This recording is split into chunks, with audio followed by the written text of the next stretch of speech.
Halo semuanya, kembali lagi bersama saya Michael. Di video kali ini kita akan bahas mengenai update market crypto, teman-teman. Setelah market mengalami koreksi yang cukup dalam juga, di sini kita bisa lihat penurunan sekitar 95%, Bitcoin kembali lagi ke area 95.000 gitu. Nah, kita akan lihat nextnya plannya bagaimana. Apakah penurunan ini akan lanjut gitu ya, apakah kita akan turun bahkan menyentuh angka 80 ribuan atau bagaimana. Nah, kita akan analisa cukup lengkap juga di video ini. Jadi kalau misalnya kalian suka video ini, pastinya jangan lupa tuh share videonya ataupun likes juga teman-teman. Ya, kita bisa langsung masuk aja ke dalam intronya terlebih dahulu ya.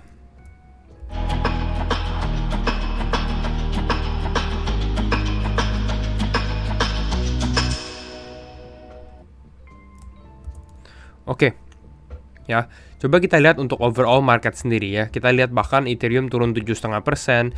Beberapa kripto mungkin altcoins rata-rata bisa turun belasan persen. Kita bisa lihat di sini ya. BGB relatif strong, tapi beberapa justru mengalami sell off. Kita bisa lihat dari sini dalam 24 jam terakhir pun ya.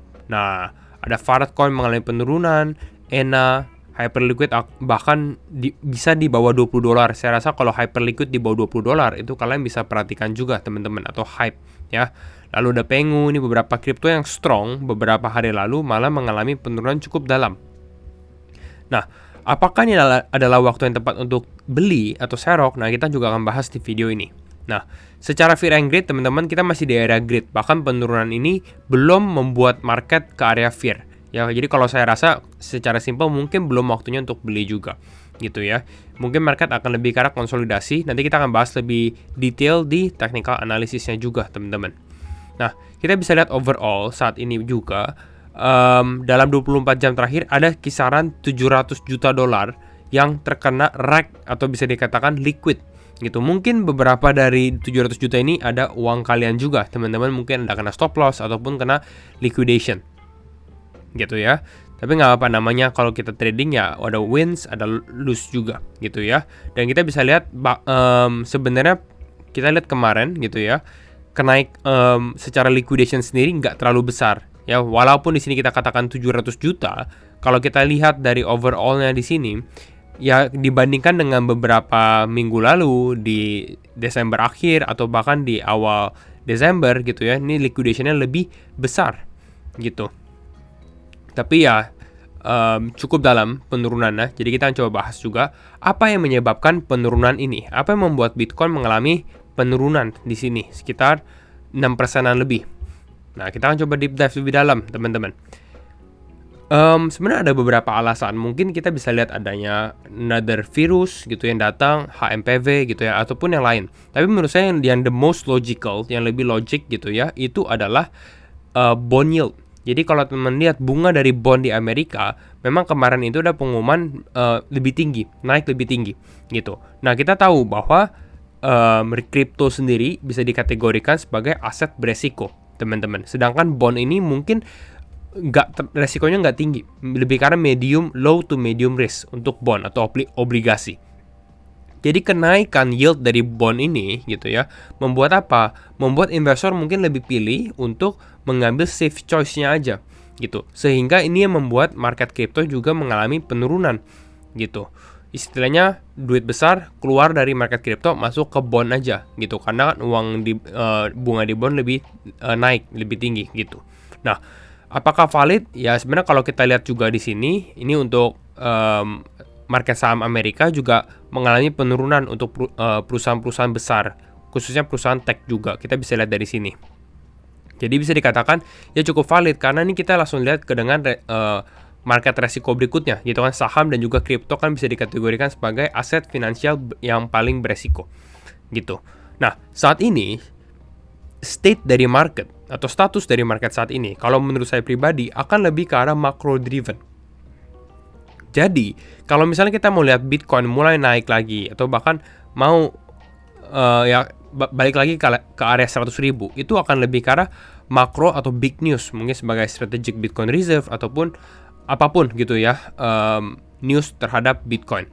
Nah, kita bisa lihat bahwa di sini, nah beberapa tanggal penting teman-teman, yaitu adalah FOMC meetings ya di akhir Januari, itu di tanggal 28 dan 29. gitu. Jadi kalian bisa perhatikan aja 28 dan 29 mungkin akan cukup menarik untuk market crypto sendiri, ada gejolakan. Dan kalau kita lihat saat ini untuk probabilitas dari suku bunga sendiri ini masih 95% katakan suku bunga akan di hold atau di pause, atau bisa dikatakan nggak turun tapi nggak naik gitu. Nah, sebenarnya yang kita butuhkan, tadi kan saya bahas ya, lebih ke arah macro driven. Yang kita butuhkan untuk market crypto mulai naik adalah ketika the Fed akan melakukan cut ya, pemotongan suku bunga.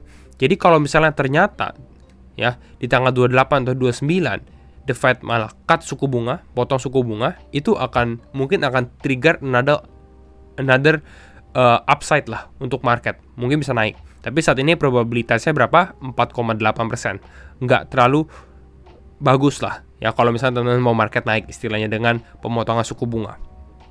Tapi jangan berkecil hati juga gitu ya. Kenapa? Karena sebenarnya walaupun misalnya di hold itu atau pause itu bukan berarti tidak bagus gitu. Cuma mungkin nggak terlalu bullish lah, bisa dikatakan nggak terlalu positif, nggak langsung positif market naik. Tapi kembali lagi itu akan tergantung dari pidatonya si Jerome Powell. Ya, di bulan lalu itu cukup bearish, teman-teman, cukup hawkish secara pidatonya. Tapi mungkin nanti di minggu ini, di bulan ini, di akhir bulan ini, 29 Januari, mungkin akan berbeda. Kita nggak tahu tone dia akan seperti apa. Tapi, ya kita bisa bersiap-siap. Lalu di 20 Januari, saya udah sempat mention juga di video Januari Crypto Outlook, adanya Trump. Ya, Trump akan dilantik juga, kalau nggak salah di 20 Januari. Gitu. Nah, kita akan lanjut beberapa analisa juga, teman-teman. Nah, karena Bitcoin juga turun, di sini kan lagi turun nih, bahkan sempat di bawah area 94 ribuan. Bisa dikatakan ini dari Cointelegraph sendiri, Bitcoin Hourly RSI atau Relative Strength Index, ini salah satu indikator teknikal juga, drop to its most oversold level. Jadi udah masuk ke area oversold paling bawah ya, since Bitcoin hit 60.000. Jadi dari waktu Bitcoin dari 60.000 naik ke atas gitu ya, saat ini udah RSI paling bawah lah, bisa dikatakan seperti itu. Berarti ini udah low sentiment bisa dikatakan ya. Apakah ini bottom atau enggak, nanti kita coba bahas di technical. Saya akan coba memberikan teman-teman view juga terhadap market. Nah, tadi kita ngomongin makro, ini untuk another buat support argumennya adalah Presiden Trump sendiri belum di-elect ya, dia belum dilantik gitu ya. Tapi dia bilang juga suku bunga dan inflasi are too high, terlalu tinggi. Jadi ada kemungkinan 2025 akan ada pemotongan suku bunga mungkin beberapa kali gitu. Nah, sebenarnya drop dari ini teman-teman, ini saya mau share aja salah satu call saya di Laba Lab gitu. Ini saya call di 6 Januari gitu ya. Saya bilang di sini nah, saya cuma analisa Bitcoin untuk turun ke 95.000. Jadi memang udah sempat bahas bahwa ada kemungkinan Bitcoin akan pullback, akan mengalami koreksi juga gitu teman-teman. Jadi ini kita udah prepare juga, dan Laba Lab sendiri adalah community saya, tapi memang ini paid community, lebih karena untuk eksklusif akses untuk teman-teman yang butuh edukasi, butuh komunitas yang solid gitu ya. Yang baru kita akan coba bimbing juga, karena ada beberapa tim juga dari Laba Lab yang bisa membantu teman-teman masuk ke dalam market crypto lebih dalam juga gitu. Nah, ini kita lagi buka opening batch ya, New Year promo teman-teman di tahun 2025 ini. Jadi bisa dikatakan ini adalah the lowest price juga ya. Ada 1 bulan, 3 bulan, 6 bulan, dan 12 bulan. Kalian bisa pilih mau paket yang mana kalau kalian tertarik juga. Ini adalah beberapa benefitnya kalau join Laba Lab sendiri teman-teman. For more info, kalian cek aja di deskripsi bawah gitu ya. Nanti saya taruh semua detail di deskripsi bawah, tinggal hanya chat aja sih admin kalau misalnya kalian mau ikut Laba Lab. Laba Lab ini di Discord server ya. Jadi ini saya share biasanya view saya di Discord server. Nggak hanya Bitcoin Outlook, tapi saya juga share altcoins yang saya masuk dan lain-lain. Jadi lebih transparan juga. Jadi kalau kalian tertarik, feel free untuk cek aja di deskripsi. Nah, mungkin sekarang kita masuk aja ke dalam sedikit ke teknikalnya, oke? Nah, kalau kita lihat secara teknikal teman-teman, ini saya buka dari liquidation heatmap terlebih dahulu ya, dimana kita bisa lihat bahwa area 95.000 itu, kenapa saya sempat bahas di sini, di post ini area 95.000, karena 95.000 ini area likuidasi yang cukup besar lah dikatakan. Jadi pada saat market turun ini kita bisa identify area mana yang sebenarnya menjadi area demand yang possible pullback ke area sana gitu. Dan memang Bitcoin pullback, saya udah sempat bahas juga di sini, ini area 95 ribuan. gitu. Nah, what's next? Karena ini udah di tag istilahnya gitu ya. Nah, kalau misalnya kita lihat di sini area atasnya karena ke flush ini belum terlalu. Jadi kita katakan posisi buildingsnya pun, order book buildingsnya pun masih kosong gitu ya. Karena baru aja ke flush ke semuanya karena mengalami koreksi.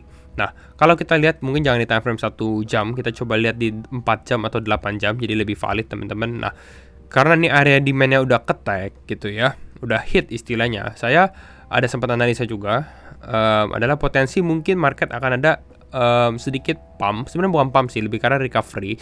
Ini cuma naik mungkin sekitar 1-2% aja. Kalau misalnya ini bisa terjadi, teman-teman. Jadi kalian bisa perhatikan aja kenaikan ini. Tapi overall di sini sebenarnya testing area resistance sebelumnya. Ya, ini adalah area resistance sebelumnya. Di sini kita bisa lihat dari sini. Gitu kan? Jadi basically Bitcoin ini hanya testing area sebelumnya.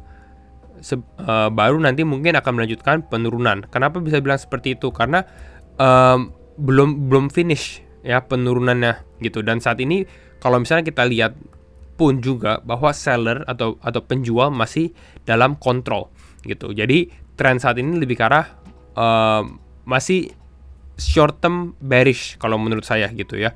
Potensinya ke berapa ya, mungkin kalau misalnya untuk Bitcoin ya bisa aja possible testing ke area ini lagi, which is area 90 ribuan atau bahkan ke area 89 ribu di bawah sini gitu. Tapi ini harus diupdate pada saat mungkin Bitcoin kalau udah hit area atas ini gitu ya. Kalau memang ternyata kita ada mengalami strength atau ada penguatan gitu ya, ya mungkin possible testing ke area 97 ribuan di area ini gitu ya. Nah, baru dari sini moment of truth, apakah dia mulai naik lagi atau turun. Tapi saya masih cenderung lebih ke arah negatif sih teman-teman. Bukan negatif, tapi lebih ke arah koreksi terlebih dahulu gitu. Nah, ada satu hal juga yang saya mau highlight teman-teman. Jadi kalau kita lihat dari 4 jam sendiri, kalian bisa lihat nih ya, struktur dari Bitcoin sendiri ini kan cukup bagus ya. Pada saat dia naik ke atas dari area bawah sini, jadi let's say ini dari area akhir November gitu ya teman-teman. Tapi ini kita bisa lihat Bitcoin belum sentuh area 80 ribuan lagi gitu ya. Sempat sih sentuh di sini. Tapi kita bisa lihat di sini, di area ini, di bawah sini kita bisa katakan ini area liquidation lah, bisa dikatakan di sini. Banyak posisi building di sini gitu. Jadi makanya saya berpikir ada kemungkinan untuk Bitcoin testing area tersebut gitu. At least tag area ini dengan tagging area ini atau mengalami penurunan ini bisa possible kita bisa katakan bottom pada saat itu terjadi. Ya berarti masih cukup panjang sih sebenarnya ya. Jadi masih cukup inline juga karena saya rasa big event itu akan ada di tanggal 20 Januari, which is ini adalah Trump election, Trump dilantik teman-teman. Jadi kita akan lebih fokus ke area ini gitu. Jadi bisa jadi market akan turun terus.